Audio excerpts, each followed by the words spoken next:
how to use that model, those methodologies and the fundamentals that get audiences standing up and applauding and talking about it and sharing. Like, you can do that in your business, like a system. And so we've built that, and we can help people. Welcome to Unstoppable Podcast with Harry Sardinas, inspiring conversations with influential millionaires, investors, thought leaders, entrepreneurs who are making a massive difference with their innovative products and services, and sharing the challenges and wisdom of how they sold their first million.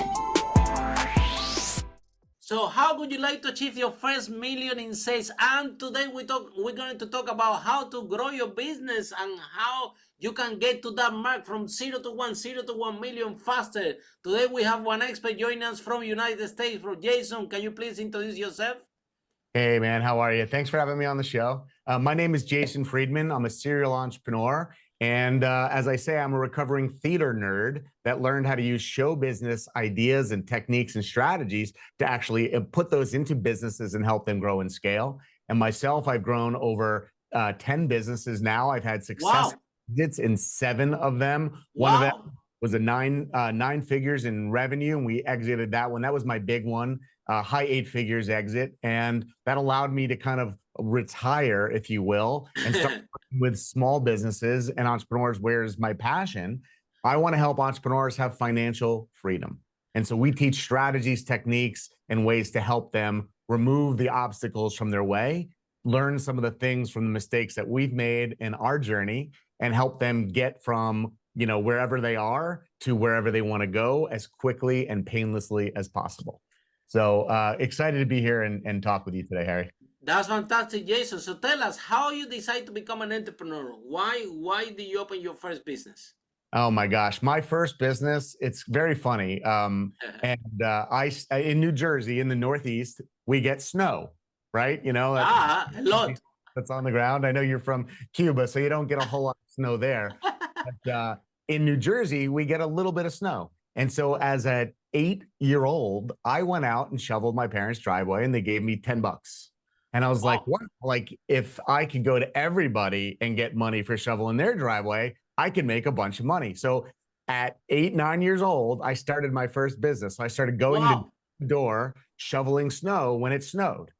And what I learned very quickly was that it's a whole lot of hard work. Like, it's heavy, and and it gets dark in the winter earlier than it does in the summer. So you only have so many hours where my mom would even let me be outside and it got dark. So you have to be fast, right?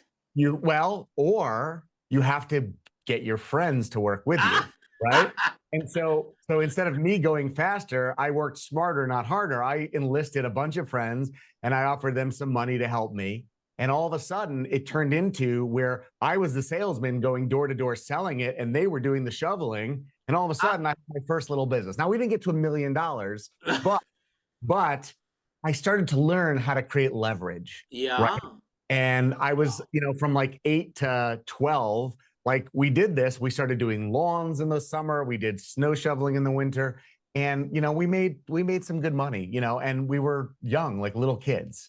You can buy all the ice cream you want, everything you want, all sorts of stuff, and my parents made me put a lot of it in the bank, and they were good stewards of teaching me how to, save my money and what have you. But it started there. And honestly, there's a freedom that you feel at any age. Like, my kids are entrepreneurial as well. I have a 14-year-old, I have a 17-year-old. My 17-year-old created his own comic book series, the art, the stories, whatever, and he sells those. And he sells them to comic book stores. And he sold, the first time he did one, he sold it out. So, like, once you get that bug and you start to feel the freedom and the creativity and the opportunity, it's intoxicating. It's exciting. Oh, yeah. Get addicted. Tell me about it. So that's where it started for me. And then, I had some jobs and did some other things, but I was always like, how do I make more? How do I give more? How do I earn more? What can I do? And that's just kind of how I've been wired. Are your parents entrepreneurs? I'm sorry? Your parents are entrepreneurs? Do they have a business or they have jobs? My father was entrepreneurial. So he himself didn't start his own businesses, but with an entrepreneur, he was like the integrator, and he had a visionary kind of partner with him. My grandfather, both of my grandfathers were entrepreneurs as well. One of them was an accountant, but he started his own accounting firm. The other had a series of different businesses. He had a dry cleaning business, he had a newsstand business, and what have you. So, but I don't know. I don't know if the influence was them or if there's like a DNA thing. Like, I don't know. But to me, um, my parents didn't have a lot of money when I was growing up, and I saw them struggle, and we lived for a while paycheck to paycheck for them. Yeah. And I didn't want that, and I didn't see a reason to have that. And good fortune, right? But I've never been that way my entire life. But So, yeah, I have to it's say that huge credit to your parents, right? Because yeah, they actually kind of support you in a they way did that you were 100%. doing your thing, right? Because I know, we interview hundreds and hundreds of people, entrepreneurs, multimillionaires with how they started the journey, and we hear some cases that when I have a friend, for example, that she beat the multi-million pound business and she lost everything, and the reason for Yep. that is because when she was a kid she started the first business. However, what happened is that when the parents find out, they got upset. They got Yeah, upset and they make a big deal out of it. They told the kid, "You cannot do that. You cannot do to business. You're too small." Blah blah blah. Then they took out the money. They put it in the bank and said, "You won't touch this money until you're 18." At the end of the day, yeah. it was not U.S. It was different country. When the woman take the money was totally devaluated. Was nothing there, Wow. and so the whole and then the parents went to the guy. Imagine that your dad, right, and support you, go and knock all the neighbors' door and say, "Are you crazy? Why are you doing paying this money to this kid? You should be ashamed." Can you imagine if your dad Wow. make a big deal out of this? What Yeah, I think your life could be completely different because as a kid, we have an impact. So big high five to your parents, that yeah, support you. That's why I'm asking you the question.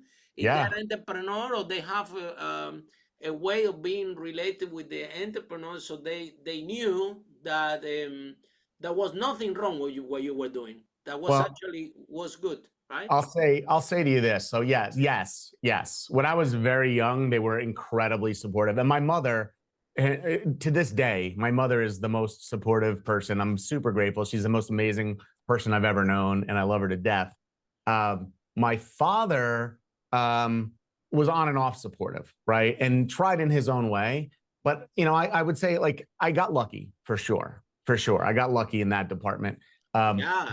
when I remember when I was choosing to go to college, right? I wanted to go to school for theater. Like I had been doing shows and backstage. I was a backstage guy. I built sets. I did lighting, all Wow. stuff, right? That's why you said, "Oh, your lighting looks awesome." Like I can't help it. I'm programmed. I went to I school can to be tell a that theatrical, about it. Yeah. yeah. I went to school to be a theatrical lighting designer. That's what I studied. Oh, And when I was looking at colleges, I had a bunch of scholarships. I did very well in school, and my father was like, "Wait, so you're going to go to school and like have shop class, like build stuff with wood and like cut stuff because they had a scene shop there." yeah. And he was like, "I can't believe you're doing this." And he was not very supportive of that, and it drove me harder actually. So like I would say to anybody that's out there that didn't have those parents and they're thinking like, "Wow, I've got that." Like screw that. Like you have the ability to do whatever you want. Like there's a great quote from Napoleon Hill, and I love Napoleon Hill. I'm a big fan. He's Yeah, one of me my too. mentors, right? But whatever the mind can conceive and believe, it can achieve. And I wholeheartedly believe that. I live my life that way. And so for anybody that's maybe even that's listening to this, that's maybe like on the fence, or you have friends that say that's not a good idea, screw that. Or your parents or anyone. For it. Like if you've got the will and the vision and then you got a commitment to it, like that's amazing. And so I had the struggles with my dad at that point. And years later, like my business now, we use theater. Like I said, I use what you learn in Of show business. course. Tell me about it. But we learned that, and I applied that to business, and that's where a lot of the success comes from. And that's what I teach entrepreneurs, how to use that model, those methodologies, and the fundamentals that get audiences standing up and applauding and talking about it and sharing. Like you can do that in your business, like a system. And so we built that and we can help people. But my father was like, no, you're not going to do that. And I was like, yeah, I am. I'm going to do that. Follow us for more interviews with world's most influential, audacious entrepreneurs that overcame challenges and adversity, providing you with the blueprint of how they sold their first million so you can grow your business exponentially.